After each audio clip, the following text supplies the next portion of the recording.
Muy buenas a todos, estamos una vez más en la sección de entrevistas en donde traemos amigos del canal y en este caso estamos con el enorme Miguel, un señor de Logroño. ¿Qué tal? ¿Cómo andas, Miguel? ¿Todo bien? Hola, muy buenas tardes, días o noches, dependiendo de cuando nos vean. Muchísimas gracias por invitarme. Muchas gracias a vos por estar acá y arranquemos hablando un poco de tu personaje, de un señor de Logroño.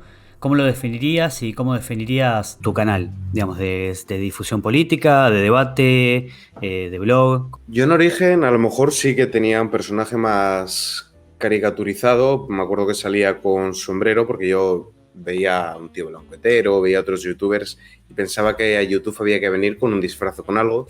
Era Pero condición. claro, sí pensaba que había que interpretar un personaje, pero conforme ha ido pasando el tiempo, la línea que separaba a un señor de Logroño y a Miguel González, que soy yo, cada vez ha ido siendo más difusa y al día de hoy, pues, lo que se ve es lo que hay. No tengo Claro. filtros y de hecho la gente ya se dirige hacia mí como Miguel. Ya es muy raro que me llamen un señor de Logroño. También por economía del lenguaje es más rápido decir Miguel. Y mi canal, sí que es cierto que igual en origen estaba igual un poquito más centrado en la divulgación académica, concretamente me centraba mucho en difundir ideas libertarias, pero fue mutando progresivamente hacia comentar la actualidad política, sobre todo cosas relacionadas con lo que hace la izquierda, con lo que hace también las feministas, que han sido, sobre todo a mediados de mi canal, igual fue un poquito el objetivo del mismo, las feministas, porque era en un momento en el que tenían mucha actividad, hacían muchas locuras y eran un blanco bastante fácil. Y como aquí en España, lamentablemente, no se quedan en decir tonterías, sino que terminan haciéndolo ley, y eso nos afecta a todos de forma bastante más perniciosa de lo que me gustaría, pues mi canal gira en torno a eso, la crítica a la izquierda y la crítica al feminismo. Después comencé a tocar otros temas. Comencé igual por influencia de una alienada, que es mi pareja, a tocar un poquito el ámbito de la cultura. Y también comencé a tocar cada vez más la historia, porque llegados a este punto había muchísimos canales que comentaban la política y eso hizo que me pudiera relajar un poco, porque ya entendí que seguía siendo necesario que yo abordara la política, la crítica social, la actualidad y tal, pero que podía también hablar un poquito de política, sobre todo porque yo soy de los que piensan que no nacemos ahora, no soy adanista. Yo sé que lo que vivimos ahora es una consecuencia de todo lo que hemos vivido antes. Tampoco han inventado ninguna idea nueva. El feminismo es una ideología que es bastante vieja. El socialismo, pues desde la revolución bolchevique de 1917, pues tenía 104 años. El mercantilismo es más viejo todavía. Entonces, para saber cómo hemos llegado hasta aquí, viene bien saber qué pasó antes y suelo tocar también la historia. De todas formas, también te diré que yo en origen era un canal que hacía vídeos. En la mejor época a lo mejor podía hacer 3 vídeos e incluso 4 a la semana. Y progresivamente he pasado de ser un youtuber de blogs a ser un streamer. De hecho, a día de hoy tengo bastante más peso en Twitch que en YouTube. O sea que también en eso he ido evolucionando. El paso de YouTube a Twitch tiene más que ver con una cuestión de ósmosis del público o de la demanda de la transmisión del mensaje o fue una cuestión elegida por vos. YouTube no te diré que funciona mal, pero sí te diré que es una plataforma menos amigable de cara a transmitir. La red neuronal ha ido cambiando progresivamente, seguramente buscando satisfacer al espectador, pero también retenerlo el máximo tiempo posible consumiendo contenido de YouTube. Entonces comencé a tener, no te diré que problemas de audiencia, porque sí que es cierto que había veces que podía llegar tranquilamente a 700 espectadores simultáneos, incluso he llegado hasta los 1100, que para un canal de 29.000, que son los suscriptores que yo tengo, está bastante bien. Pero así como te digo eso, también te digo que otros días no pasaba de 110. Y eso es por cómo funciona la plataforma, que si en ese momento preferían mostrar otro tipo de contenido a tus suscriptores, pues lo hacían. En cambio, Twitch avisa bastante mejor de que estoy en vivo, Hmm. con lo cual siempre tengo un número de visitas más homogéneo. Pues generalmente tengo entre 150 y 200 personas. Intento emitir todos los días a la misma hora y ya tengo un público ahí determinado. Y luego también influye bastante el hecho de que la parte activa de mi audiencia, porque muchas personas se suscriben, pero estén suscritos no quiere decir que vayan a consumir tu contenido, están activas también en Twitch, bien por la presencia de otras personas que en origen eran youtubers, como puede ser Libertad de lo que surja, como puede ser David Santos, que ahora está mucho tiempo allí, con quienes comparto audiencia, o por las razones que sean, pero el caso es que la gente que me ve está en Twitch, así que yo me he ido detrás. Ha sido también un poco ley de la oferta y la demanda. Yo probé hacer transmisiones simultáneas y todavía emito en YouTube. Y al ver que la plataforma pues me premiaba más, la plataforma que me premiaba más era Twitch, pues oferta y demanda. Pues al final acabé emitiendo todos los días en Twitch y de forma más esporádica en YouTube. Claro. Indistintamente del éxito o repercusión que puedas tener en una de las plataformas, porque mismo en YouTube tenías videos grabados y tenés en vivos, ¿te sentís más cómodo en el en vivo, digamos, sin red? O por ahí preferís grabar, pero haces vivos porque también lo demanda un poco esto de estar hablando de la actualidad? Yo soy muy buen guionista y soy un editor, conforme ha ido pasando el tiempo, bastante bueno. El problema lo tengo a la hora de grabar. En cambio, en una emisión me muestro de forma bastante más natural, soy más espontáneo y a la hora de grabar pues me siento un poco rígido, me siento un poco incómodo, a pesar de que yo llevo prácticamente 3 años en la plataforma. Me siento mucho más cómodo en vivo. Además, en vivo tengo la capacidad de poder interactuar con la audiencia de forma directa, al momento. En vídeo ya el estar respondiendo a la gente que te escribe pues es un poco más difícil. También ten en cuenta que el contenido que yo hago no puede ser evergreen. La actualidad política la gente no la va a buscar dentro de 2 o 3 meses. Es contenido que lo haces y se quema. Entonces, dedicar 30, 40 horas a hacer un vídeo que el momento en el que tú lo saques ya no va a ser de actualidad porque la noticia pasó hace 2 días, no es inteligente. En cambio, en vivo lo puedes comentar según pasa. Tú te pones en directo y ha pasado esto, esto y esto. Ya está, lo comentas en el momento e informas a la gente. Pero si ya tienes que ponerte a recabar información, elaborar el guión, grabar, editar, mínimo un día, en el mejor de los casos, vas a tardar en poder comentar ese hecho y para cuando tú lo hagas ya van a haber 30 o 40 canales que ya lo han hecho antes que tú. Entonces, para comentar la actualidad política, a mi parecer tiene mucho más sentido el stream que el vídeo. Fuera de cámara me decías que habías arrancado grabándote con el celular a vos mismo, sin micrófono, sin nada. Y además, si bien tengo entendido, vos arrancaste con todo esto en el canal de Libertad de lo que surja, en el canal de Adrià. Después pasaste a tener tu propio canal. Contame un poquito de los inicios. Yo al Adri lo conozco hace muchísimo tiempo, mucho antes de que nos hiciésemos el canal de YouTube. Y hablábamos mucho por Facebook, por WhatsApp, y un día surgió la idea de hacer un canal en YouTube siguiendo la estela de un tío blancuetero y de infoblogger. De hecho, la diferencia de tiempo entre los canales de ellos y los nuestros es muy pequeña, no llega al año.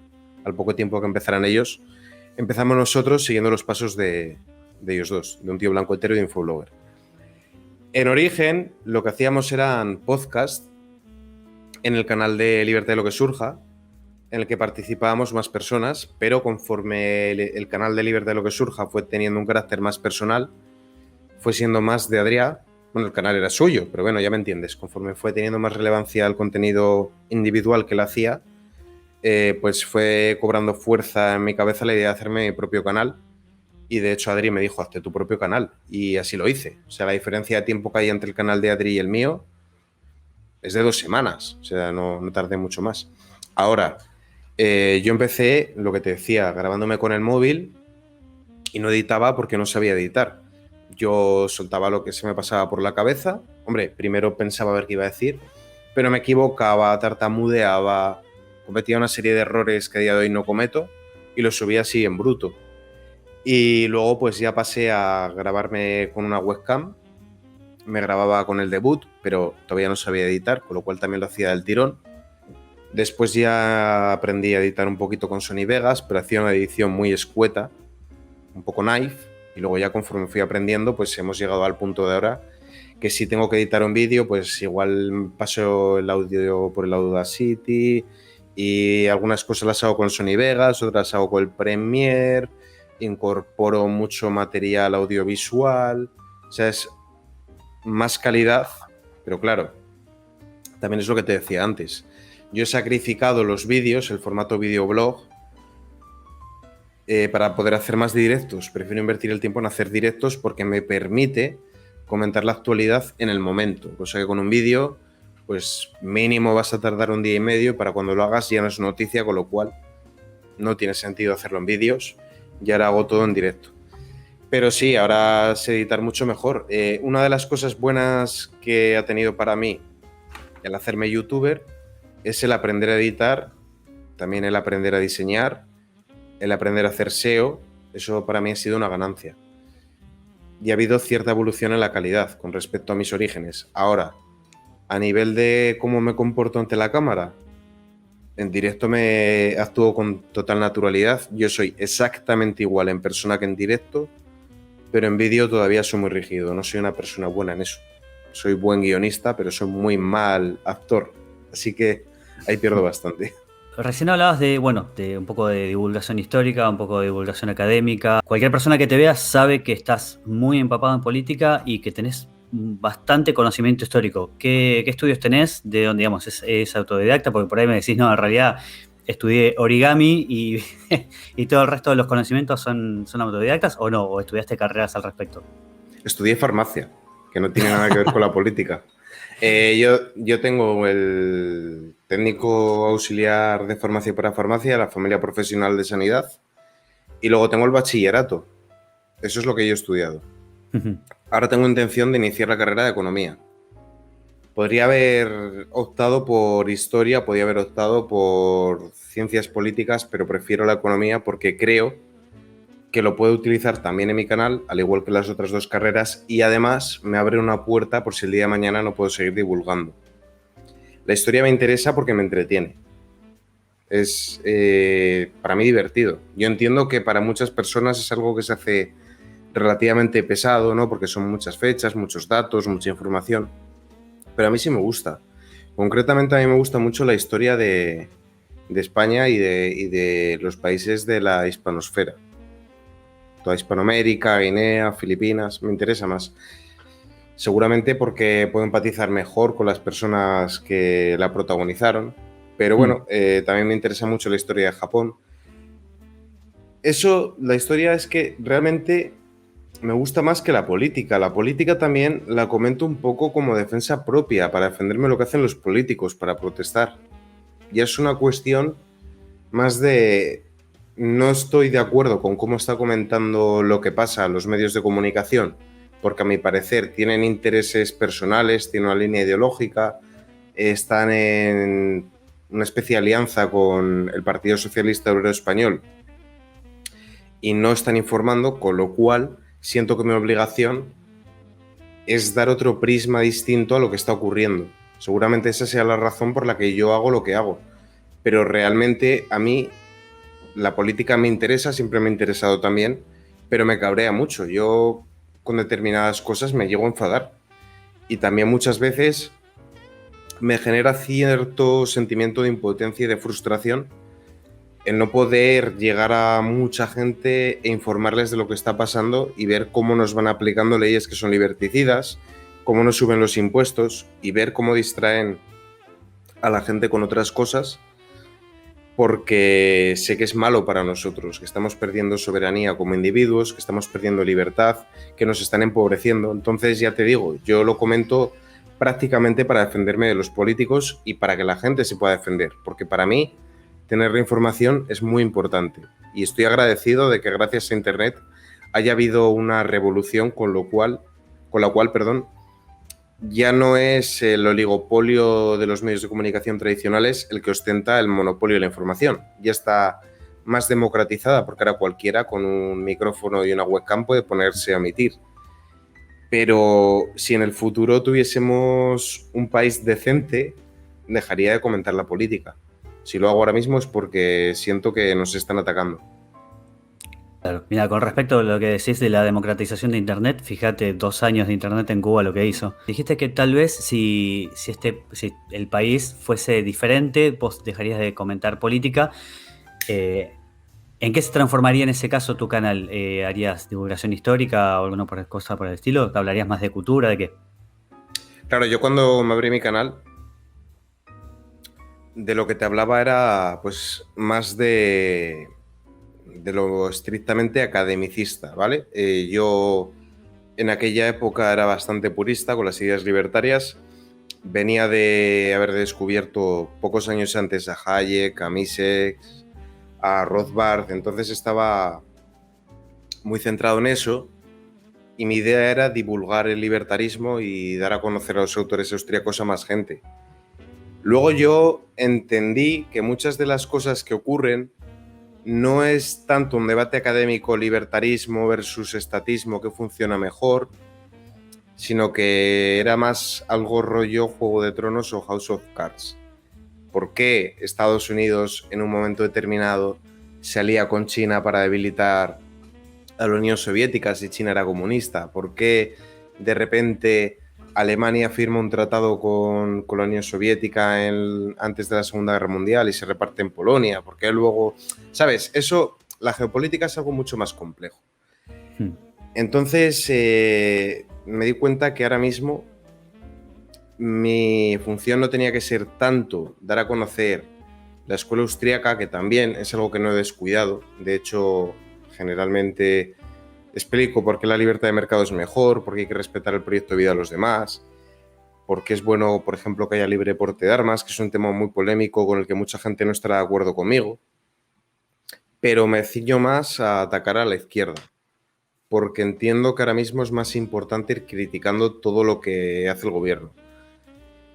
Si la realidad política fuese la idónea, pues entonces yo volvería a divulgar contenido académico y volvería a intentar dar a conocer a Thomas Sowell, a Mises, a Hayek, a Rothbard, a todos estos autores y sobre todo a Hans Hermann Hoppe, porque conforme ha ido pasando el tiempo me he ido volviendo más paleo también. Pero sí, a grosso modo eso, volvería más a lo académico y también le daría mucho más espacio a la historia. Sé que no te gusta hacer mucho taxonomía, pero para definirte de algún modo serías paleolibertario. Sí, porque Murray Rothbard se desvinculó del movimiento libertario con una carta que es bastante interesante de leer, cuando vio que determinadas ideas progresistas se estaban infiltrando dentro del movimiento libertario. Y él no estaba de acuerdo. Y a mí me sucede lo mismo. Yo estoy viendo dentro del libertarismo,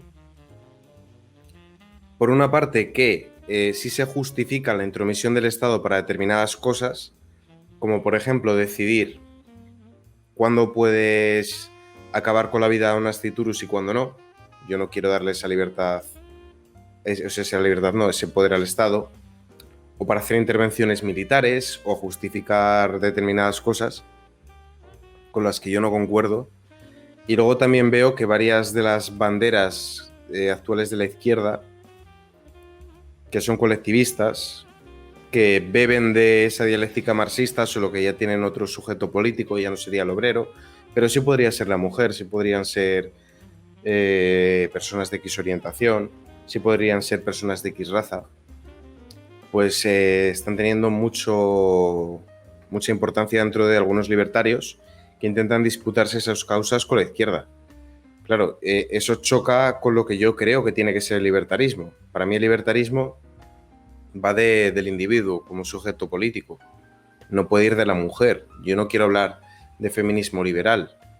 Yo no quiero hablar de derechos de X minorías, porque si solo son de unas minorías, ya no son derechos, son privilegios. Yo considero que los 5 pilares deberían de ser vida, propiedad privada, libertad, separación de poderes, igualdad jurídica. Y entiendo que con eso ya tienes cubiertas las necesidades de todo el mundo. con independencia de a qué colectivo se escriban.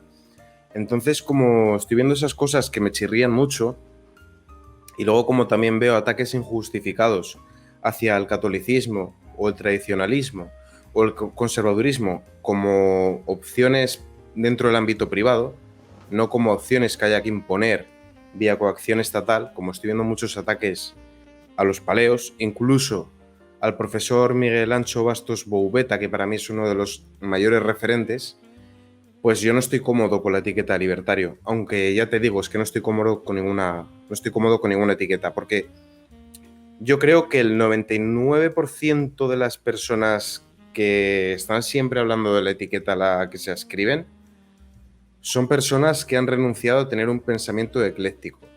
Y aunque se crean que son librepensadores, realmente no lo son. Yo creo que cada postura hay que sopesarla y hay que valorarla con detenimiento. Y decir, yo pienso esto, pero ¿por qué? Y cuando tú le das mucha importancia a esas etiquetas, al final, de manera inconsciente, empiezas a defenderlas porque son parte del pack ideológico. Y eso es muy grave, porque entonces al final estás anteponiendo el pertenecer a una tribu ideológica a tu propio criterio. Y al final terminas haciendo un colectivismo de una ideología que es individualista. Porque hay muchas personas que dicen, a ver, ¿cuál es la postura libertaria? Esta, vale, pues esta la defiendo yo.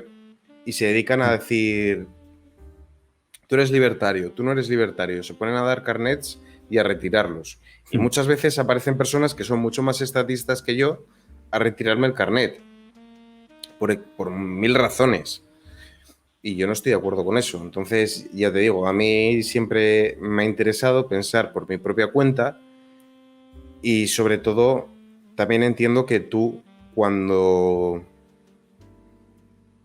te defines de alguna manera como votante de un partido, como seguidor de X ideología, estás autocensurándote porque estás limitando mucho lo que puedes o no decir. Y si yo empecé a hacer esto por YouTube porque quería ser un verso libre y porque no estaba de acuerdo con que la izquierda me diga de qué puedo hablar o de qué no, que tengo que ser políticamente correcto y no me da la gana, pues menos me voy a censurar ahora porque decir X cosa puede ofender a los votantes de X partido o porque decir X cosa pueda ofender a personas que comparten el 90-95% de su ideario político conmigo, pero que por ese 5% de cosas a las que no están de acuerdo están dispuestas a defenestrarme. No me da la gana. Claro. Sí, digamos que hay una tendencia al tribalismo. Uh-huh. Ahora, el otro día te había escuchado decir la revolución se come a sus hijos. Con respecto a justamente los enfrentamientos entre la propia izquierda, ¿no? ¿Crees que justamente esto que decís de ciertos libertarios retirando carnet y qué sé yo, puede pasar también en los antiprogres, para decirlo de alguna manera, que en cierto punto se empiezan a enfrentar entre ellos, siendo que ahora son hoy en día el rebelde es aquel que estar en contra del status quo, hoy en día es estar en contra de la izquierda. Entonces, dentro de esa rebeldía que se termina, nos terminamos comiendo unos a los otros sin llegar a una finalidad. Mira, hay personas con las que no estoy dispuesto a colaborar, que es una línea que yo me marco, que sería con los nacionalsocialistas. No quiero saber nada de ellos. Por supuesto, claro. Ahora, con conservadores democristianos, liberales clásicos, libertarios, ANCAPs, etcétera, sí que estoy dispuesto a tender puentes. ¿Por qué? Por usar una metáfora, vamos a suponer que estamos en un punto intermedio, en una estación de tren, y que solo tiene dos sentidos. Hacia la izquierda, que sería más estatismo, y hacia la derecha, que sería más libertad. Bueno, si todos los que somos disidentes estamos de acuerdo en que queremos ir hacia más libertad, ¿qué sentido tiene que nos pongamos a pelearnos y perder el tiempo y perder el tren por ver qué grado de estado queremos o quién es más puro que el otro o quién es un tibio o quién no? Cuando ahora lo que hay que hacer es subirse al tren y que cada uno se baje en la parada que le dé la gana. Primero se bajará el conservador, luego el democristiano, luego el liberal. El ANCAP se bajará en la última estación. Pero queremos ir todos hacia más libertad. Entonces, el gran fracaso que estamos teniendo nosotros es esas peleas intestinas. Me recuerda bastante a los bizantinos. Los bizantinos, Constantinopla fue asediada 3 veces por los otomanos. Y a la última vez, los otomanos fueron más listos, hicieron también un bloqueo marítimo, crearon una gran bombarda de 9 metros y con eso pudieron hacer mella en las murallas y al final el imperio bizantino terminó cayendo. Y los grandes líderes bizantinos, en lugar de estar centrados en defenderse de la invasión islámica, estaban debatiendo de forma encarnizada sobre el sexo de los ángeles, sobre si eran hombres, si eran mujeres, si eran asexuados. ¿Me entiendes? Entonces, que nos matemos ahora por nuestra postura sobre el trabajo sexual o sobre los vientres de alquiler o sobre otras cuestiones, cuando estamos viendo cómo se nos aplican leyes liberticidas, leyes que atentan contra la igualdad jurídica, se nos aumenta la carga fiscal de tal manera que ahora mismo el esfuerzo fiscal que hacemos en España es asfixiante, se nos está aumentando la deuda pues en los últimos 4 años 5.000 euros por habitante. O sea, es una barbaridad. Estamos ya en cada español que nazca ahora de prácticamente 29.000 euros. Entonces, vamos a ser sensatos y vamos a centrarnos ahora en sumar y no en restar. Y sin embargo vemos que eso no es lo que ocurre. Lo que estamos viendo es que hay gente que está en modo suspicaz, viendo a ver si alguno la caga para decir que es un tibio, que es disidencia controlada, que no aporta o que es demasiado radical, demasiado extremista.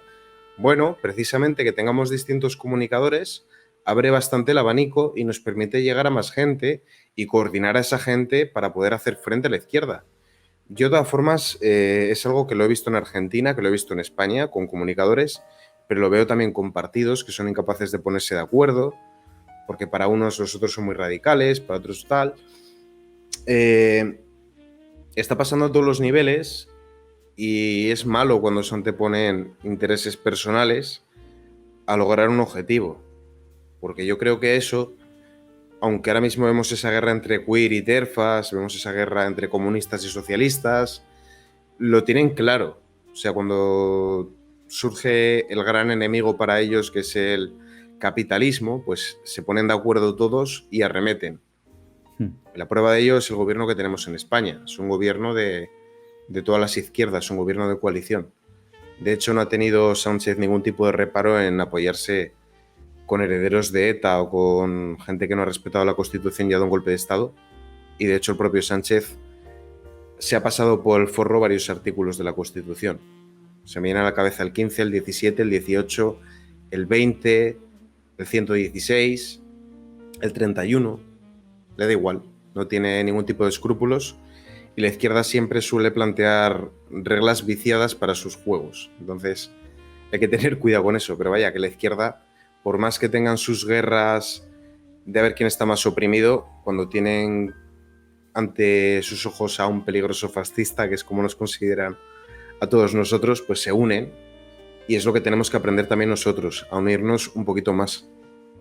Claro, tienen claro su unidad. De hecho, yo mismo desde Argentina tengo clarísimo haber visto videos de Sánchez diciendo que no, que no iba a pactar con Bildu y no iba a pactar con Pablo Iglesias, y Pablo Iglesias terminó siendo su vicepresidente y Bildu pactó con ellos. O sea, sí, tiene clarísimo que son una amalgama independientemente de las luchas internas. Exacto. Se entiende perfecto.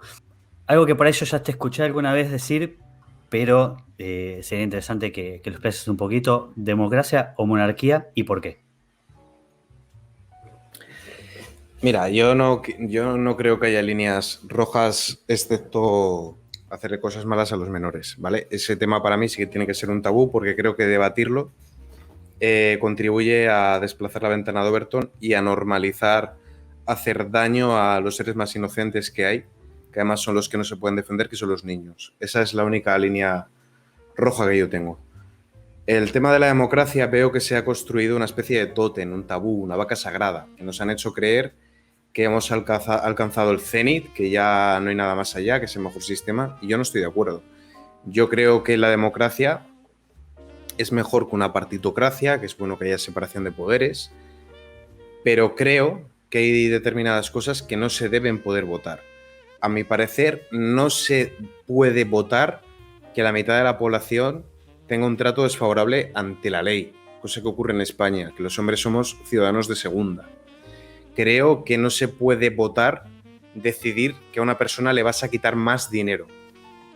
Creo que no se puede decidir que de repente a un tipo de gremio, como puede ser el de la agricultura, le vas a poner cupos. Y sin embargo, eso se está votando. Se vota de tal manera que nos entrometemos en el proyecto de vida del prójimo. Y luego también, y voy a tardar en responder a esta pregunta porque es un tema muy complejo y cuando toco este tema la gente no entiende porque nunca se lo ha planteado a lo que me refiero. Este es un debate muy viejo. Sócrates fue muy crítico con la democracia y lo ejemplificaba de varias maneras. Él lo ejemplificaba con el tirreme. Al timón de un barco no tiene que ir quien elijan los comerciantes, los galeotes, los marineros, por mayoría. Al timón del barco tiene que ir el capitán, el que sabe llevarlo. Y también lo ejemplificaba con que la democracia deriva en demagogia, en tanto en cuanto si tienes que votar entre el pastelero que te va a decir que comas lo que te dé la gana y el médico que te va a limitar lo que puedes comer, la masa, que es voluble, va a acabar siendo engañada para votar por el pastelero. Y cuando decisiones tan importantes como la economía quedan en manos de una mayoría que es manipulable y que no tienen una cultura mínima fiscal, económica, política, democrática, etcétera, pues al final se toman decisiones equivocadas y acaba siendo la dictadura de la mayoría, pero una dictadura al fin y al cabo. Una dictadura que además tiene un barniz de legitimidad. Porque si las decisiones injustas las está tomando un dirigente que está ahí por derecho divino, tú le pones cara al problema y la gente se alza contra el problema. En cambio, si tú haces creer a la gente que eso es lo que está pasando, lo que hacen los dirigentes, es lo que ellos han votado, lo legitiman. Y la mayor parte de las decisiones que toman los políticos no son las que la gente quiere. Son intereses espurios de los propios políticos o porque los políticos directamente se ponen a la venta porque entienden que van a estar 4 años y luego se van. Y al final acaban mandando oligopolios, acaban mandando élites y acaba habiendo una serie de corruptelas y se hace lo que quiere pues el lobby armamentístico, el lobby feminista, el foro de Davos, grandes capitales, etc. Y al final tú acabas haciendo lo que ellos quieren. Y además es que yo no he firmado ningún contrato social. Yo en ningún momento he aceptado que voy a acatar lo que decida el político de turno. ¿Por qué tengo que hacerlo cuando a mí no se me ha consultado?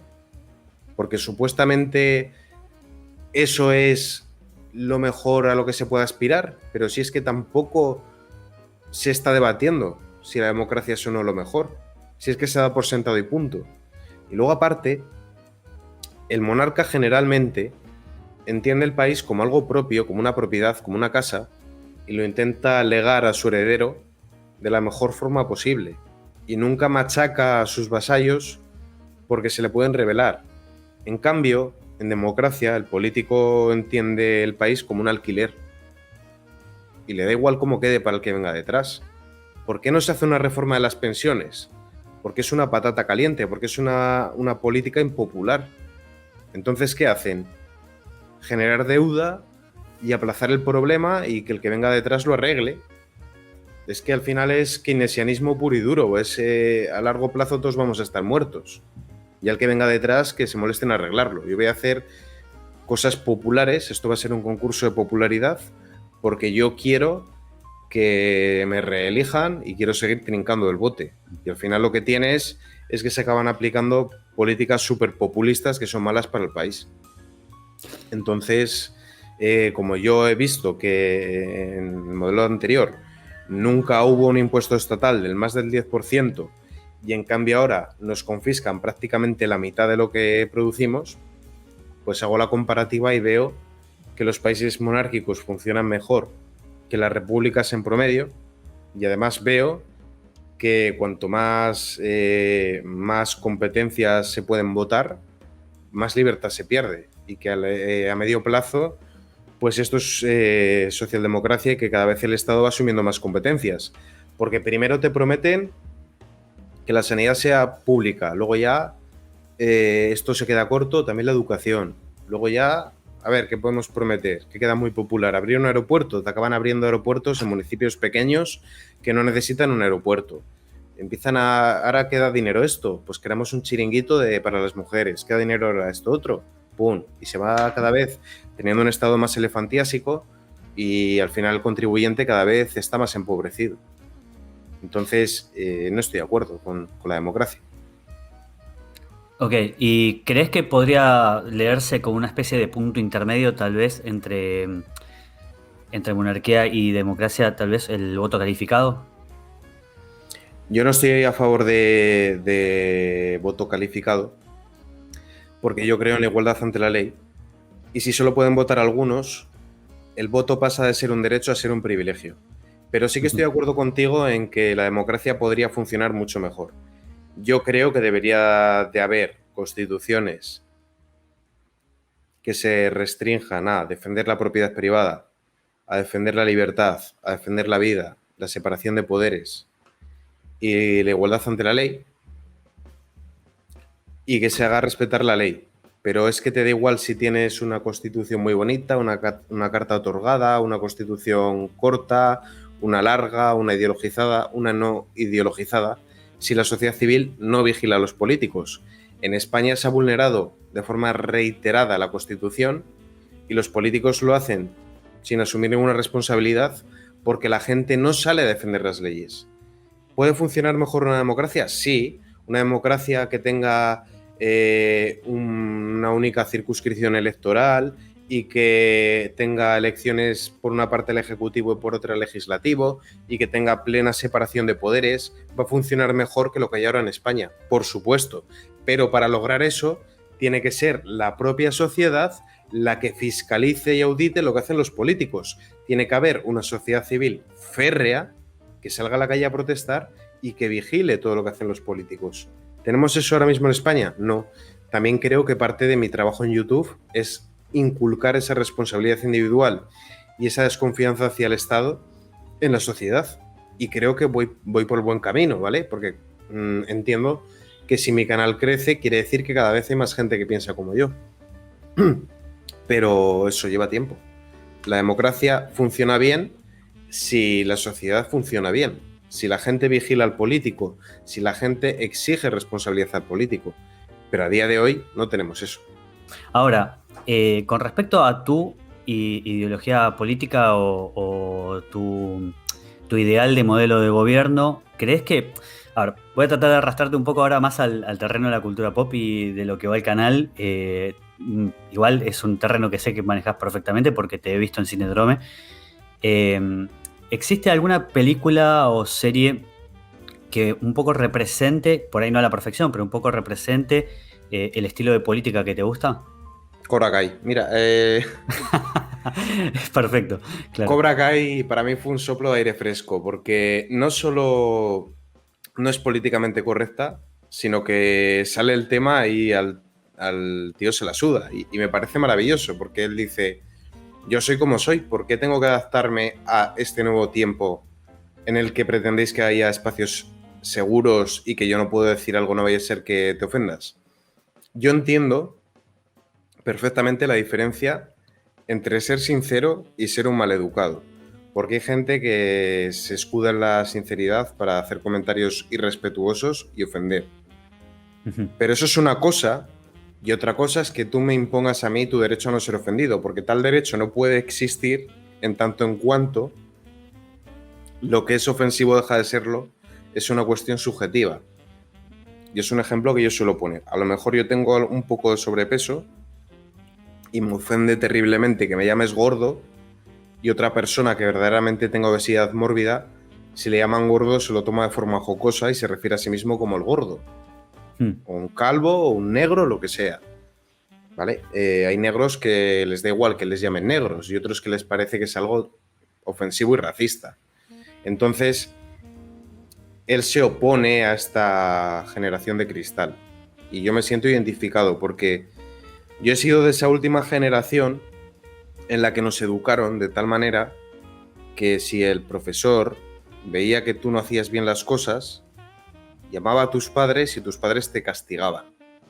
Su hijo no se está esforzando, no estudia, no ha hecho los deberes y a ti se te castigaba y dependiendo de lo que hicieses, que no voy a entrar a valorar si está bien o no, pero a mí sí me pegaron en contadas ocasiones y no considero que mis padres fuesen unos maltratadores. Al contrario, yo estoy muy agradecido de la educación que he recibido. Y esa educación, que yo creo que mi generación fue la última que la recibió, cambió. Y se pasó a aquello de decir, su hijo es muy listo, su hijo es especial, pero debería esforzarse un poquito más, pero a lo mejor no sé qué. Y claro, esta otra generación que ha crecido pensando que son muy especiales, que no hay que ofenderles, que sus sentimientos son muy importantes, pues son eternos adolescentes, que no están preparados para la frustración. Entonces, cuando algo no les gusta, pretenden amoldar la realidad a su percepción, a ese espacio seguro en el que les han educado, a esos algodoncitos en los que han estado rodeados. Y por eso yo me parezco mucho más a una persona de 60 años que a una de 20, a pesar de que el que tiene 60 me lleva 30 y el que tiene 20 solo tiene 10 años menos. Pero ya digo, es que la educación ha sido muy diferente. Y yo reivindico mucho esa generación en la cual en nuestro tiempo libre estábamos en los descampados rompiéndonos las rodillas en el suelo, haciendo chabolas con palés, jugando a fútbol en la calle, jugando a la peonza, antes de que fuésemos domesticados y pasáramos a relacionarnos a través de una pantalla. Yo la verdad que soy muy nostálgico, a lo mejor demasiado, pero creo que éramos más felices y a mí no me da la gana que me obligan a vivir bajo esos estándares que quieren imponer. Yo soy de la opinión de que hay que dejar que cada uno siga su proyecto de vida, que hay que dejar a la gente en paz y que nadie es quien para utilizar la coacción del Estado para imponer sus gustos y su moral y su forma de vivir. Yo lo que estoy reivindicando es que me dejen en paz. Y con esta nueva generación de ofendiditos no va a poder ser así, porque todo les molesta. Sí, a mí también me resultó, como decís vos, una bocanada de aire fresco cuando vi Cobra Kai. De hecho, me parecía muy raro que YouTube haya generado un contenido así. También es cierto que ese mensaje lo van deslizando en el medio de una serie que se trata de un tipo que se redime y tira patadas, entonces por ahí puede colar un poco más, pero me sorprende que YouTube haya permitido ese mensaje en su plataforma. Ahora, ¿no te parece que la tercera temporada, digamos, cuando la adquirió Netflix, dije, listo, acá se perdió toda la incorrección política? Y si bien no es mala la tercera temporada, por ahí arranca un poco más floja y después sube un poco más, sigue siendo incorrecta políticamente, o por lo menos Johnny sigue siendo incorrecto políticamente, pero empezaron a hacer énfasis en Johnny es incorrecto políticamente porque, bueno, es viejo, es chapado de la antigua, pero el resto funciona por ahí como debería funcionar, entre comillas. Puede ser que haya un poco de eso, pero también creo que va de la mano de que el personaje ha ido dejando espacio a otros protagonistas. Sí. Johnny al principio era el epicentro de la serie, todo pivotaba en torno a él. Y ahora mismo Miguel tiene más espacio. Entonces, claro, ahora vemos la serie a través de más ojos. De todas formas, sí que es cierto que en Netflix hay muchas series que son muy progres, pero no todo lo que hace Netflix es progre. No, eso es cierto. Claro, comparado con Disney, por ejemplo, Netflix es bastante más diversa en lo ideológico. Lo que pasa que, claro, lo que es progre es muy progre, pero también... Claro, el tema es que, no, además lo que sucede también es Disney. En la comparativa con Disney creo que casi nada es progre. O sea, en el país de los ciegos el tuerto es rey, ¿no? Exacto. Lo que pasa que también hay que entenderlo de la siguiente manera. Netflix es una empresa. Netflix quiere hacer dinero. Netflix sabe que hay distintos tipos de público. ¿Qué estrategia está utilizando? Diversificar. Y como una estrategia de mercado me parece inteligente. Entonces tienes todo tipo de series. Hay personas que no les interesa demasiado la política y les da igual los sesgos que pueda llegar a tener una serie. A otros nos interesa más. Yo, de hecho, si algo veo que es progre, no lo veo, o si lo veo para criticarlo. Claro. Y habrá progres que no quieran ver Cobra Kai porque Johnny les parezca un idiota, y habrá gente que nos encante el personaje de Johnny. Eso tampoco, al final, pues... Bueno, también creo que queda espacio para nosotros en esa plataforma. Más problema veo en Disney, que es un debate que está en el aire. ¿Qué debemos hacer nosotros cuando vemos que determinadas franquicias, determinadas empresas se vuelven progres? Optar lo que hacen los progres de cancelarlo, intentar prohibirlo. Yo creo que el mercado nos da una herramienta muy poderosa. Cuando Gillette hizo aquel anuncio antihombres en el que demonizaba y criminalizaba la masculinidad, la gente se organizó, dejaron de comprar cosas de Gillette y comenzaron a apostar por otro tipo de empresas. Conclusión, Gillette tuvo que recoger cable y hacer un anuncio en el que decía que qué buena es la masculinidad y qué buenos somos los hombres. Entonces nosotros tenemos la capacidad de castigar. Cancelar no está mal. Lo que está mal es escrachar. Lo que está mal es emplear la coacción del Estado para prohibir algo o para imponer algo. Pero decidir no consumir un producto porque no estás de acuerdo con la empresa o con su línea ideológica está bien. Y yo creo que si nosotros castigamos... Yo sé, mira, te voy a poner un ejemplo. Star Wars, yo las 3 últimas películas no las he visto. Star Wars para mí es muy importante. No soy demasiado fan de la saga al punto de que mi vida gire en torno a ella. Para mí es más importante El Señor de los Anillos en ese aspecto. Pero Star Wars es importante y es parte de mi infancia. Y las películas de Star Wars están vinculadas a recuerdos míos de la infancia. ¿Por qué me castigo a mí mismo no viendo las nuevas películas de Star Wars?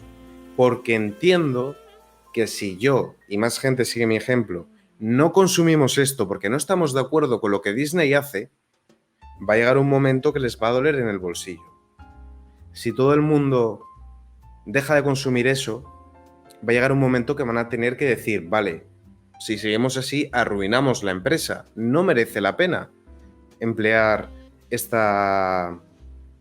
universo para hacer proxelitismo en nuestras ideas progres. Y van a tener que dejar de hacerlo. Si realmente tú quieres una serie, si realmente tú quieres un videojuego, a lo mejor por su bien y porque ese recuerdo que tú tienes de ello perdure, tienes que dejar de consumirlo para obligar a los dueños a volver a sus orígenes. Si es que claro, el mercado es una herramienta muy poderosa, mucho más de lo que nos pensamos. Completamente. En lo que puedo llegar a disentir es que el no haber ido a ver las últimas 3 de Star Wars no te significa un castigo, te lo puedo asegurar. Yo le tuve mucha paciencia. Yo las 2 primeras las miré en cine y ya la tercera directamente no la miré. A mí lo que me sucede con Disney, que también lo había hablado con Vicky, ella me dio su punto de vista, me interesaría el tuyo. Tanto Hollywood en general, pero Disney particularmente, porque es puntualísimo. Pareciera no aprender, no entender. O sea, están cayendo en bolsa. Ya hubo en la última reunión de inversores, se los puso verdes y se les dijo, gente, no están generando dinero. Y ellos insisten con estas políticas. Y, a ver, lo que deberían haber hecho hace rato es deshacerse de la nieta de Walt Disney. De Kathleen Kennedy. Se tendrían que haber deshecho de Kathleen Kennedy. Y en vez de eso se deshacen de Gina Carano. O sea, no parece entender lo que les está diciendo el público. Esa obsecuencia, digamos, ese cabezadurismo. ¿Por qué siguen con eso? A ver, Walt Disney es un hombre que se hizo a sí mismo. Él tenía 2 vocaciones. La primera eran los parques de atracciones y el segundo era la animación. Entonces, él trabajó muy duro para construir un imperio. Él, cuando surge, había muchas más empresas de animación. Él de ninguna manera tenía el monopolio que tiene ahora su nieta. ¿Qué es lo que ocurre? Que generalmente las personas que crean un imperio de la nada entienden muy bien cómo funciona su gremio. Entienden muy bien leer lo que quiere el público. Entienden muy bien la meritocracia y el trabajo duro. Ahora, cuando tú heredas algo, crees que eso te ha caído de la nada. Entonces, la realidad del que nace rico no es la misma que la mentalidad del que se hace rico, es una realidad muy diferente. Entonces estamos hablando de personas que nunca han padecido carestía de ningún tipo, siempre les ha caído todo regalado del cielo y además han crecido en un ambiente universitario donde hay cierto efecto de cámara de eco. Todo el mundo es progre porque la izquierda entendió muy bien que controlando la educación controlas el futuro, quieren la hegemonía. Y entonces estas personas, primero, se rodean de otras personas que piensan exactamente igual, con lo cual esa cámara de eco hace que den por sentado que todo el mundo piensa así. Y por otra parte, creen que tienen la obligación de guiar a la gente en esa misma dirección, en educar. Tienen esa condescendencia, se creen mejores y si tiene a su disposición la mayor empresa pues la mayor, Disney, pues dicen, vamos a utilizarla para que las próximas generaciones sean más tolerantes, sean más diversas, quieran el bien común. Entonces, cuando ven que se equivocan, pues generalmente lo que pasa es que hacen una huida hacia adelante en lugar de recapacitar. Pero claro, eso va a ser así hasta cierto punto. Si se obcecan mucho con ello, los inversores se van a alargar, con lo cual van a tener que recoger cable o por el contrario se van a arruinar y el mercado siempre es competitivo. Ese nicho que va a quedar vacante lo van a ocupar empresas nuevas que surjan, con lo cual sí o sí, si hartan a la gente va a castigarles y entonces va a llegar un momento en el que va a surgir otra cosa que no sea políticamente correcta. Pero claro, es que esas cosas vienen de no entender cómo funciona la lógica del mercado. Ahora, sí que es cierto que muchas personas, muchos actores, muchos directores contribuyen a la difusión de la agenda progre porque creen verdaderamente que hacen lo correcto, pero luego hay personas que lo hacen por genuina maldad. Hay personas que saben que en un estado elefantiásico, un estado con muchas trabas burocráticas, un estado con impuestos asfixiantes, van a desaparecer todas las empresas medianas y pequeñas y no se va a poder emprender, con lo cual al final van a tener cierto monopolio.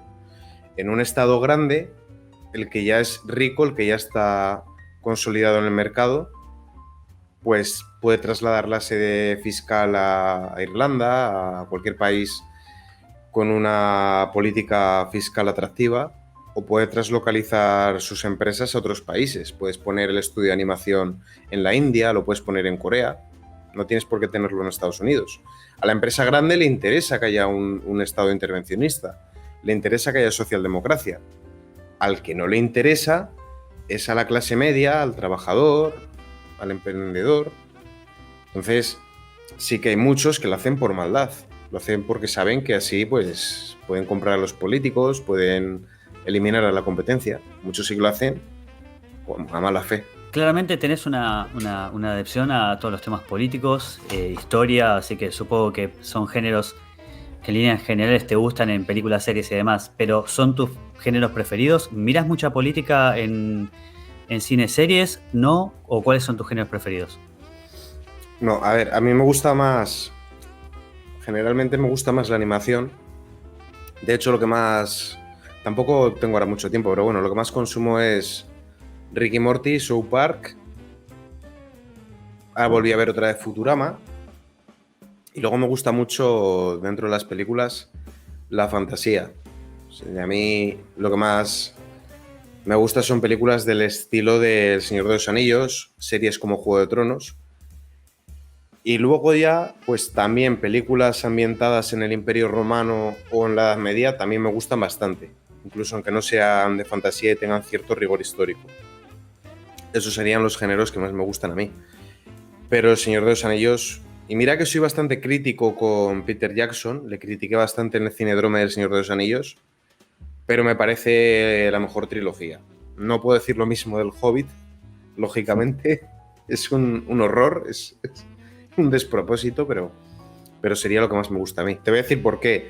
Yo cuando veo una película o veo una serie, no quiero que me adoctrinen, no quiero que me sermoneen, incluso aunque fuesen valores que se correspondiesen con los míos. Quiero decir, buena parte de la crítica que yo hago a lo que están haciendo con el cine y con la animación no es solo por el hecho de que sea agenda políticamente correcta. Es también porque yo cuando veo una película lo que busco es abstraerme. A lo mejor he tenido un mal día, a lo mejor la actualidad política me satura y yo quiero pues dejar de pensar en eso, quiero distraerme y lo que menos me apetece es que me sermoneen de lo oprimidas que están las mujeres y de lo malo que es el heteropatriarcado y de que debo de pedir perdón por lo que hicieron los blancos, como si la culpa se heredara. Eso es lo que yo no quiero. Pero si fuese otro tipo de valores, te diría exactamente lo mismo. Ojo, ahora voy a decir una cosa que en principio contradice lo que iba a decir, lo que acabo de decir, perdón. Creo que sí que debería de haber directores libertarios, de derechas, etcétera, y películas de ese estilo, porque también entiendo que para la batalla cultural es muy importante. No creo que haya que regalarles espacio a la izquierda, porque ellos buscan conquistar la hegemonía para que sea la sociedad la que demande sus políticas, que los políticos se terminen haciendo eco y que se termine llegando hacia el socialismo por esa vía en lugar de por la vía violenta de la revolución. Creo que tenemos que hacer cómics, videojuegos, etcétera, de temática libertaria, pero no es lo que yo busco cuando veo una película. Funadísimos por todos lados, pero hay algunos, tenés como por ejemplo actores como Chris Pratt o directores como Clint Eastwood, que por ahí no necesariamente son, algunos son abiertamente libertarios, otros no necesariamente, pero digamos, hay disidentes políticos pero creo que en definitiva los que por ahí sobreviven son aquellos que ya son monstruos, como decir Tarantino. Chris Pratt está ahí en una especie de fina línea porque en realidad nunca habló de política. Yo creo que el día que abra la boca lo funan de por vida. Pero es verdad que tal vez jóvenes potenciales directores o actores probablemente tendrían problemas al expresar eso. Clint Eastwood y Morgan Freeman no se les puede cancelar porque son una marca corporativa. Con Morgan Freeman lo intentaron. Sí, lo intentaron con un Me Too y ¿qué pasó? O sea, quiero decir, Sí. Ellos ya son una marca, son tan grandes que no pueden caer. Chris Pratt es paradigmático de lo que estamos viendo, porque es que ni siquiera se pronunció, simplemente por no apoyar, creo que fue con los actores de Avengers, una recaudación de fondos para el Partido Demócrata, para Joe Biden, simplemente por no acudir. Sí, no, además, después se supo que no estaban invitados. Ni siquiera estaba invitado. El comienzo del intento de funa de Chris Pratt creo que fue por una foto que se lo vio con la serpiente libertaria. Sí, con la bandera de Gassen, una camiseta con la bandera americana y la serpiente. No, pero cuando ya se pusieron serios con él fue con eso, con el tema de que no quiso ir. Es que él dice, yo no tengo ningún problema en contestar preguntas de fans. Ahora, lo que no quiero hacer es que tengan que pagar para el Partido Demócrata para poder hacerme una pregunta a mí. Y claro, eso, totalmente. Independientemente de que no le invitaran, es que está en su perfecto derecho. No tiene por qué financiar un partido cuando no está de acuerdo con sus ideales. A él se le está atacando por no posicionarse. Es que es el siguiente paso. Primero, cancelamos a los que no piensan como nosotros y luego cancelamos a los que no nos apoyan. O sea, ya no es que te exijan que no pienses de otra manera, es que ya te exigen que defiendan sus ideas. Pero es que les está saliendo mal. Realmente, al final, tienen que recoger cable. Es que la gente está harta de esto. La gente ya no quiere más corrección política. La gente no quiere ofendidos cancelando a personas por no ser de izquierdas. Con Clint Eastwood, él dice lo que le da la gana. Porque él es una persona que no le importa ofender. Y hace bien. Si precisamente cuando tú comulgas con ruedas de molino, es cuando ya has perdido todo. Es que esto, de todas formas, también te voy a decir una cosa, tampoco es que hayan inventado nada nuevo. A ver, en Hollywood ahora mismo el enemigo es ese varón blanco, hetero, de derechas, conservador, cristiano. Pero antes de eso fueron los árabes, para justificar las guerras del Golfo, y antes de eso fueron los rusos, por el contexto de la Guerra Fría, y antes de eso fueron los japoneses y los alemanes, por la Segunda Guerra Mundial.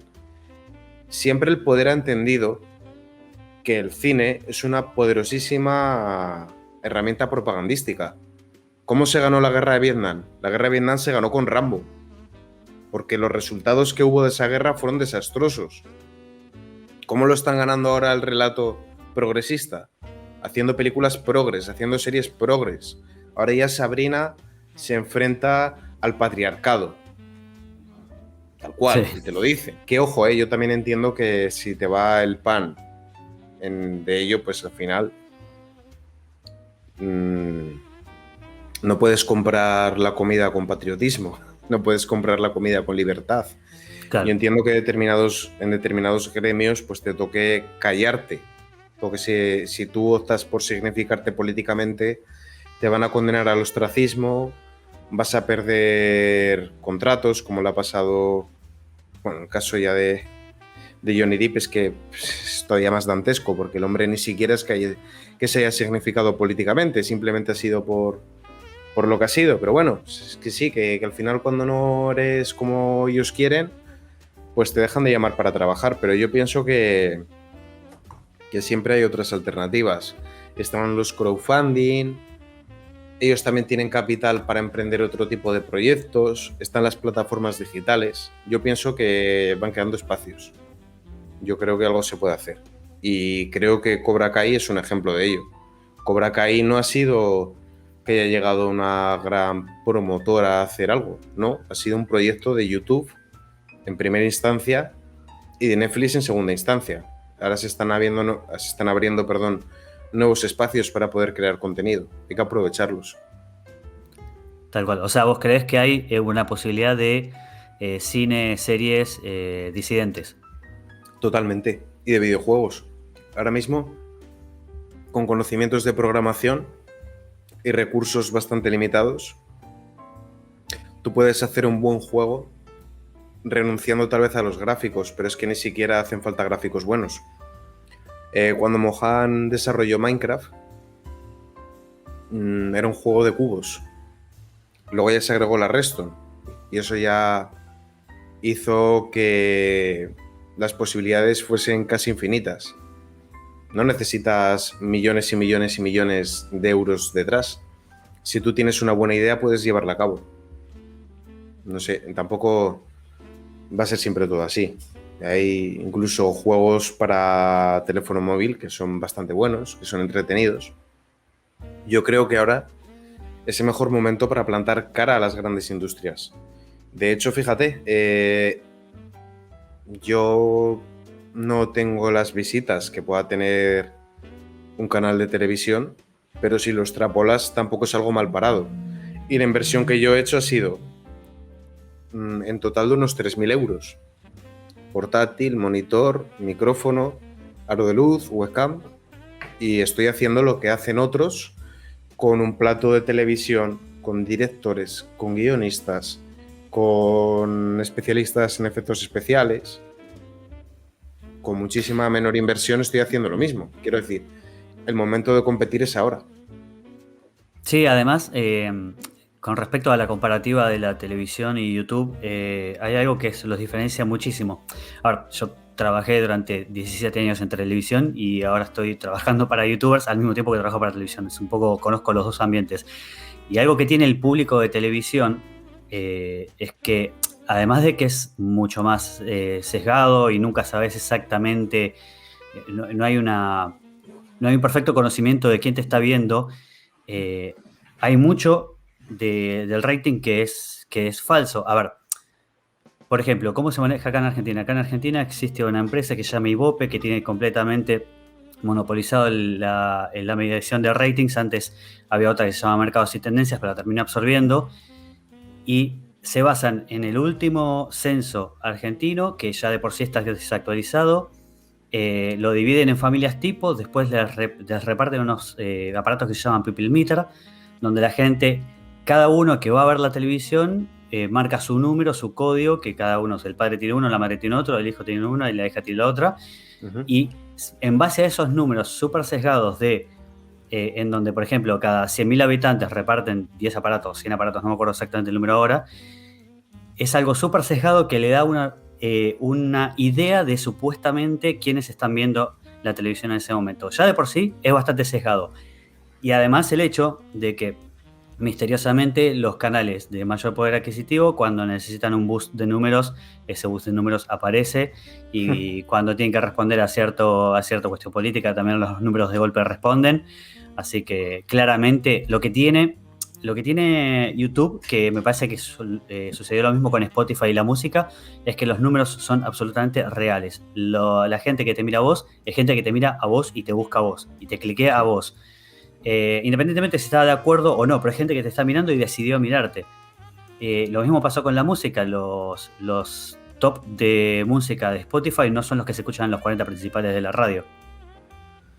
Claro. Y es que es lógico, a ver, no sé cómo es la televisión argentina, pero supongo que, a ver, España y Argentina son el mismo país. La diferencia es que España está dentro de la Unión Europea, pero España y Argentina son el mismo país. Y En el Argentina caso tuvo de... Perón. Sí, sí, pero bueno, quiero decirte, realmente la historia es muy parecida, las sociedades son muy parecidas y los políticos son prácticamente iguales. Entonces, en el caso de la televisión española, no te hablo solo de la pública, están muy sometidos a la ventana de Overton, ¿vale? Lo sabrá que sean un poco más de izquierdas o un poco menos, pero todos los canales participan de ese consenso socialdemócrata. Entonces, de alguna manera, la televisión lo que te está diciendo es, tú, espectador, esto es lo que te voy a ofrecer. Y si no quieres ver esto, es tu problema. En cambio, YouTube es cientos de miles, por no decir millones, de creadores de contenido. Y si tú no estás de acuerdo conmigo, vas a ver a otro. Vas a ver a Cuy Largo si eres de izquierdas, vas a ver si quieres ser un poco más conservador a David Santos, si quieres ser uno igual más asertivo a un tío blanco hetero, si quieres ser uno más radical a Libertad y lo que surja.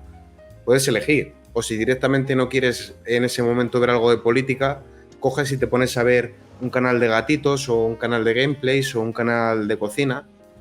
Eliges tú en todo momento qué quieres ver. Y eso no lo tienes en la televisión. Tampoco tienes esa ventana de Overton que todo tiene que estar dentro de la socialdemocracia en YouTube. Encuentras a personas con un discurso super punk porque la gente dice su opinión, no lo que sea correcto según la línea ideológica del medio de comunicación de turno.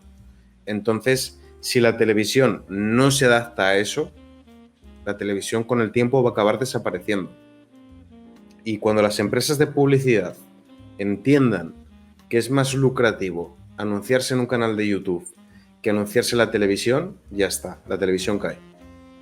Sí, la televisión tiene los días contados, solo que son procesos que no son rápidos, pero tiene los días contados hace varios años. ¿Videojuegos qué jugás? No me ciño a un único estilo de juegos.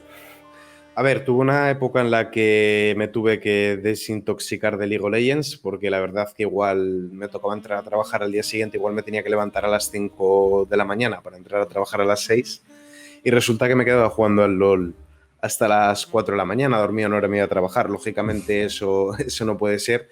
Sé que el LOL es peligroso, que engancha mucho, con lo cual no juego al LOL.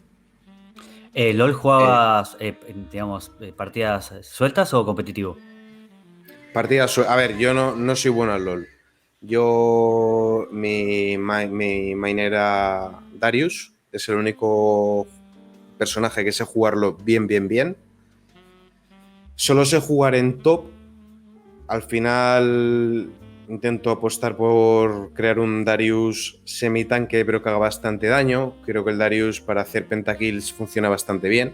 Ahora, si me toca un counter y una persona enfrente que sepa jugar bien, no tengo nada que hacer. En principio, pues cuesta un poco, pero no soy muy bueno. Ahora, el TFC me gustaba más, lo que pasa que eso ya depende más de la suerte. Me gustaba mucho el Bosque Retorcido, que lo quitaron. Me gustaba más que la Grieta. Luego también he jugado mucho a juegos de estrategia, he jugado al Héroes, he jugado al Civilization, he jugado al Empire Earth, a toda la saga de Age of Empires. Me gustan también todos los juegos de Pokémon, de hecho he jugado a todas las generaciones de Pokémon. Soy muy friki de Pokémon, de hecho. He jugado también al Minecraft muchísimo, se me da bastante bien construir, me gusta hacer mecanismos con Redstone. He jugado también a juegos de móvil, como puede ser Clash of Clans. Ahora mismo estoy jugando al Top 11, al Mafia City, pero no mucho porque ya no dispongo de tanto tiempo para jugar. En Minecraft me gusta mucho probar distintos mods. Realmente es que juega de todo un poco. No te podría decir. También jugué en su día mucho a los Sims. Me gustaba bastante. De todo.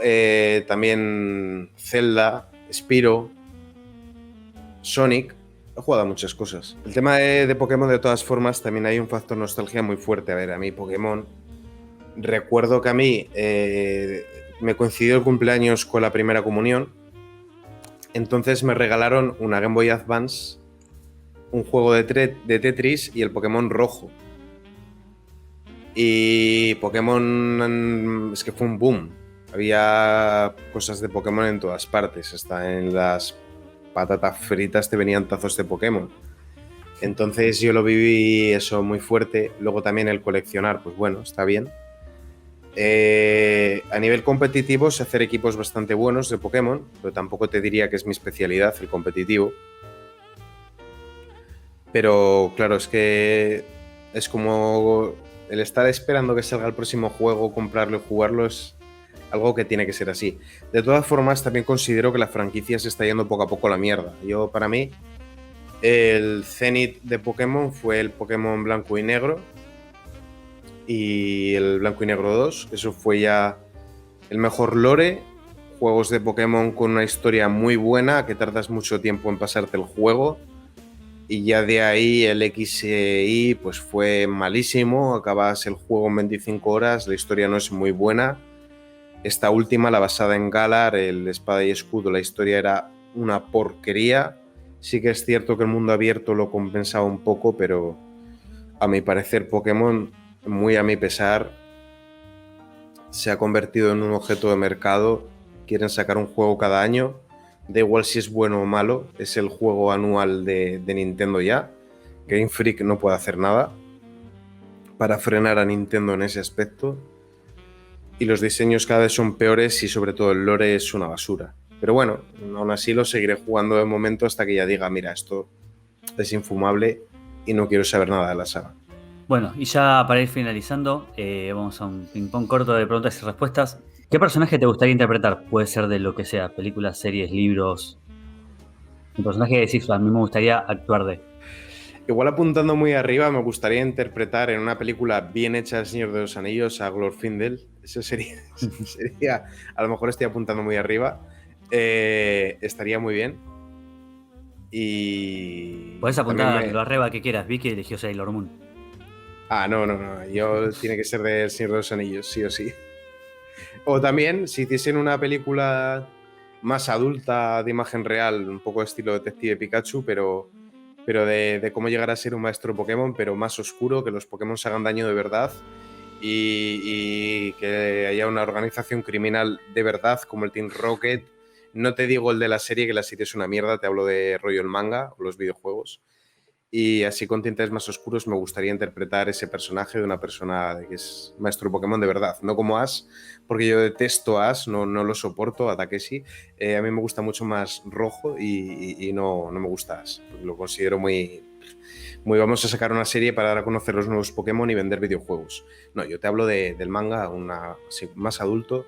Me gustaría también interpretar una película de Pokémon. Es interesante, una especie de Pokémon clasificación R. Eso es. Si tuvieras un superpoder, ¿cuál elegirías? Controlar el espacio-tiempo. Es mi preferido, me encanta. Por fin alguien dice eso. Es demasiado útil. Ahora, lo descubrís. O sea, lo descubrís hoy, te vas a dormir, mañana te despertás y te das cuenta que puedes controlar el espacio-tiempo. Asumamos que no hay límite porque si no nos tendríamos que poner a dar muchos detalles. ¿Qué haces a partir de ahí? O sea, ¿estamos hablando de que va a haber un Capitán Logroño o llevarías una vida totalmente normal, solo que lo usarías para vos? Sería muy inocente pensar que nunca lo vas a utilizar para ti mismo. Por ejemplo, a lo mejor, ¿qué te digo yo? Si ves que viene un coche a arrollarte, pues evidentemente lo emplearía para salvar mi vida. Claro. exacto, pero sí que intentaría combatir el mal, o lo que yo entiendo que es el mal. Tampoco voy a decir, tengo la verdad absoluta, sé que esto es el mal. Intentaría formarme todo lo que pudiese. Intentaría también ser el mejor en un oficio, valiéndome de ello, para poder pues, tener una fuente de ingresos que me pueda permitir dedicarme a formarme, e intentaría luchar contra el mal, totalmente. O sea, sí, yo estoy bastante convencido de que sí que lo utilizaría mi poder para ayudar a los demás. Está bien, sos una persona muy noble. Yo lo más probable es que lo que primero que haría es congelar el tiempo, entrar a una cocina de crack y llevarme el dinero, pero bueno. ¿Cómo crees que sería una sociedad en donde de golpe algunas ciertas cantidades de personas comienzan a desarrollar superpoderes? Digamos al estilo, no sé si X-Men o héroes. Vayamos a algo un poco más low power, porque si ya vamos a poderes casi divinos como por ahí sería el caso de The Voice, habría gente que sería imbatible. Pero sencillamente es un grupo de gente totalmente random, que puede ser cualquiera, puede ser gente buena, mala, rica, pobre, empiezan a desarrollar poderes. ¿Qué es lo que qué crees que sucedería pero en la realidad? Sería como los X-Men. A ver, estoy bastante seguro de que la sociedad se atemorizaría, que los medios de comunicación alarmistas aliados con el Estado dirían esto hay que regularlo, se crearía una alarma social y se les intentaría confinar, controlar. Estoy casi seguro de ello. Y luego también al romperse el status quo, pues evidentemente las personas malas los usarían para el mal y las personas buenas para el bien, como todo. Es lo que creo yo que ocurriría. O sea, se estigmatizaría, como está bien, como en los X-Men, se estigmatizaría, pero habría de todos modos gente que lo usaría para el bien y otra gente que lo usaría para el mal. Claro, es que el ser humano le tiene miedo a lo diferente, eso es normal. Ahora, yo por ejemplo creo que sí, creo que la reacción de la humanidad sería así, con los superpoderes o con los mutantes, pero yo estoy seguro de que en algún momento, cuando el tema de la inteligencia artificial comience a evolucionar, van a empezar a salir los fundamentalistas de los derechos de las inteligencias artificiales.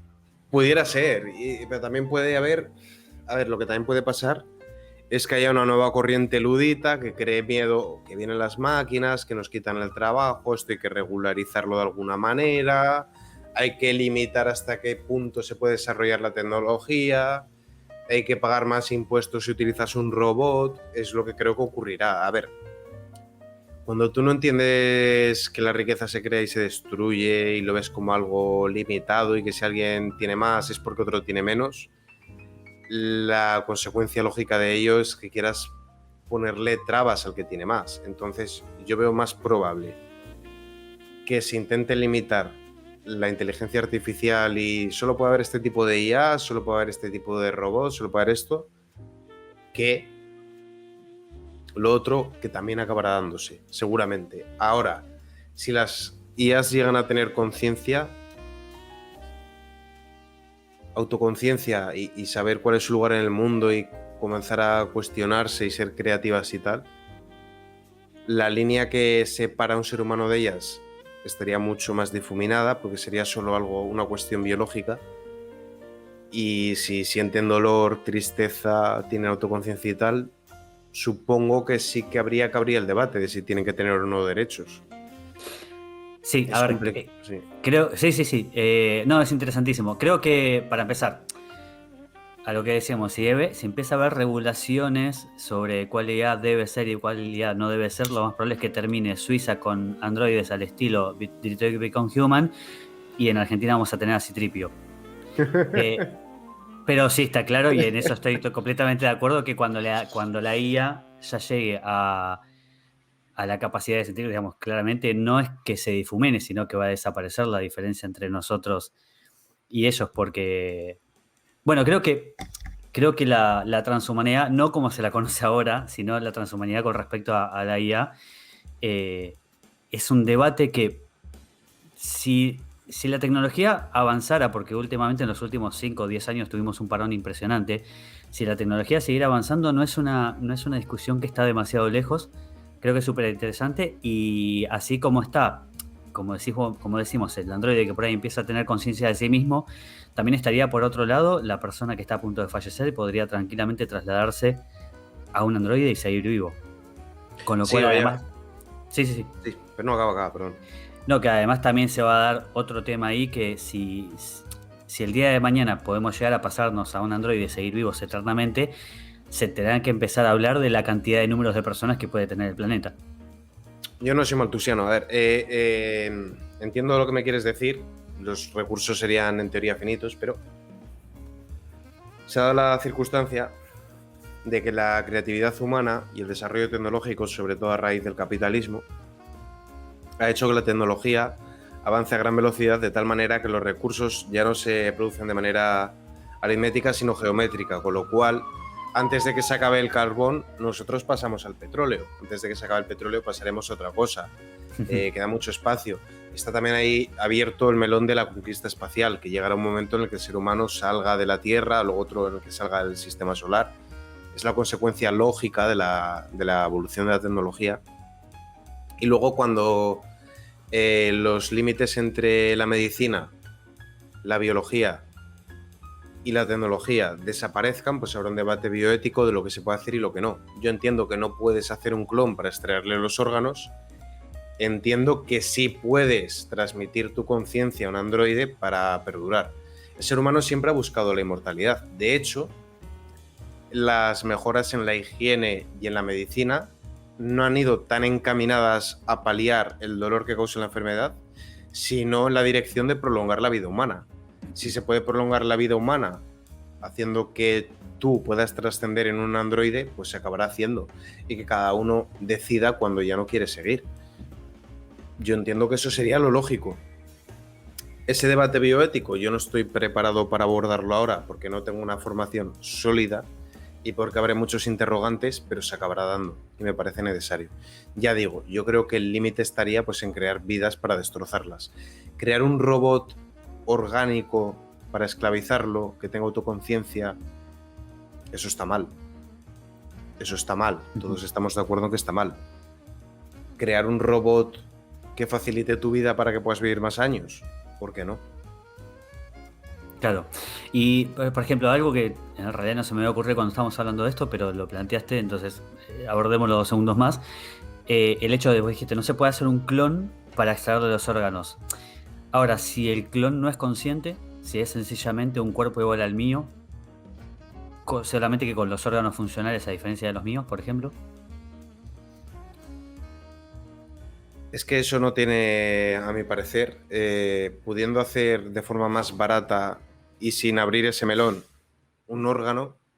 Un órgano, claro, un órgano No, individual. claro, yo creo que llegaremos al momento en el que tú puedas hacer un corazón. Bueno, ya tenemos marcapasos, ya tenemos diálisis, ya tenemos respiradores.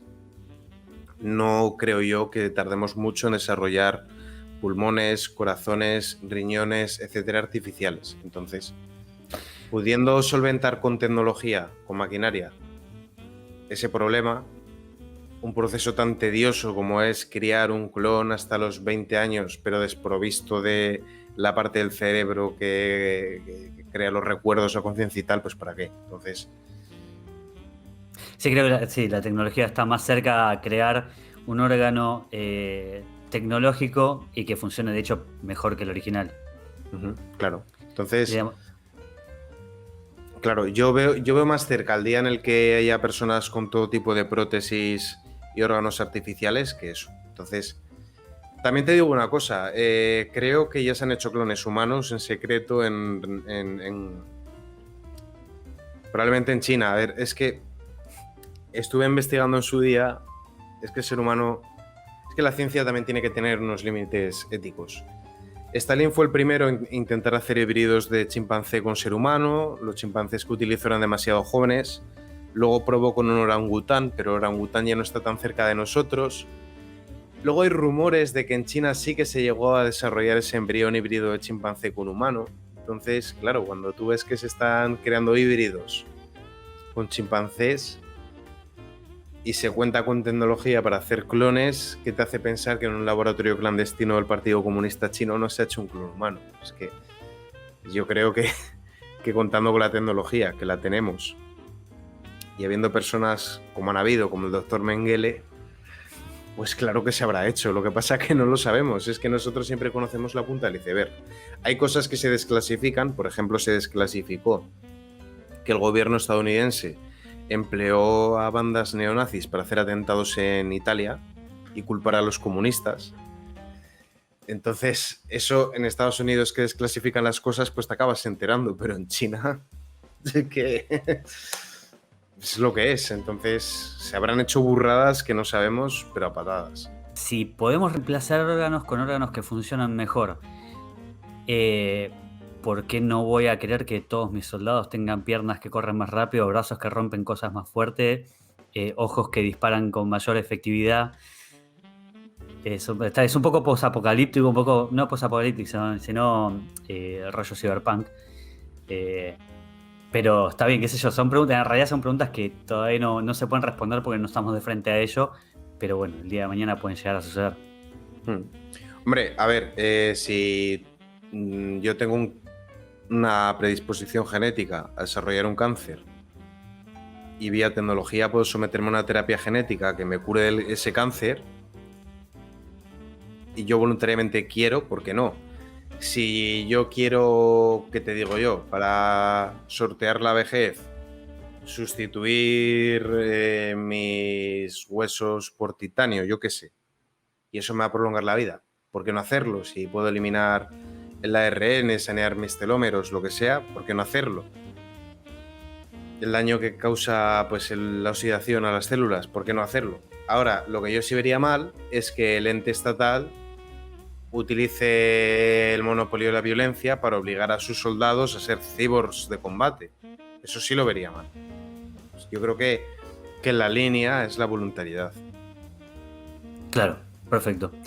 Bueno, esto pretendía ser un ping-pong, pero se puso interesante el tema. ¿Tenés algún placer culposo?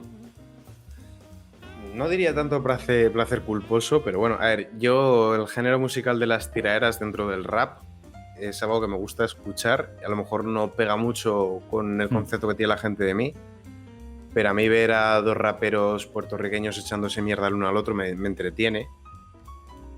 Es un espectáculo la tiradera, evidentemente cuando trasciende ya. Hubo un caso concreto en el que Kendo Caponi, en compañía de otras personas de su entorno, le dieron una paliza a Alexio la Bestia. Eso ya no lo veo bien. Siempre y cuando las dos partes tengan claro que es un espectáculo, por ejemplo, en República Dominicana las tres tiraderas que hubo entre Black Point y Mozart La Para, pues eso estuvo entretenido. Mientras no trascienda al ámbito personal, pues las tiraderas son divertidas. Es algo que la gente no asocia a mí. Yo he sido rapero mucho tiempo, incluso he llegado a rapear. Con escaso éxito, no se me da bien. Se me da el freestyle más o menos bien, el de escribir no se me da bien. Me gusta mucho el rap, es algo que la música urbana me gusta, la gente no lo vincula a mí, les causa sorpresa cuando lo comento. Eso podría ser cierto placer culposo. Luego la comida, el fumar, yo sé que no debería de fumar tabaco, lo dejaré algún día, es algo que me causa pesar porque sé que es malo y siempre le digo a mi audiencia no lo hagáis, es malo, pero bueno, ya en su momento lo haré. Y la comida, a ver, yo soy buen cocinero, pero cocino de forma poco sana y cocino cosas que tienen muchas calorías. A mí me gusta mucho comer carne, de hecho prácticamente soy un carnívoro estricto, la cantidad de hidratos que como es mínima, verdura tampoco como mucha y tengo una dieta prácticamente basada en la carne, sobre todo carne roja, ternera, también como cerdo y hago dietas que no, o sea, hago alimentos, ahora no porque estoy a dieta, pero preparo cosas que son burradas, costillas al horno, hamburguesas, albóndigas, pizzas con un montón de carne, entrecot, filetes, chuletas y todo eso, pues evidentemente pues no es bueno. También me gusta mucho hacer asados, no es sano, pero lo hago. Entonces, sí me gustaría ser más firme a la hora de lo que cocino, lo que dejo de cocinar. Ahora, de nuevo, esto pretendía ser un ping-pong, pero es como siempre. O sea, en el ping-pong creo que me estás tirando las máximas.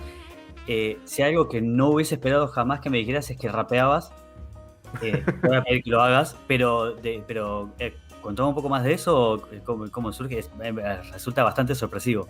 Creo que el rap es pura poesía. A ver, sí que es cierto que hay mucho rap comercial. Luego también en España está muy secuestrado por la izquierda.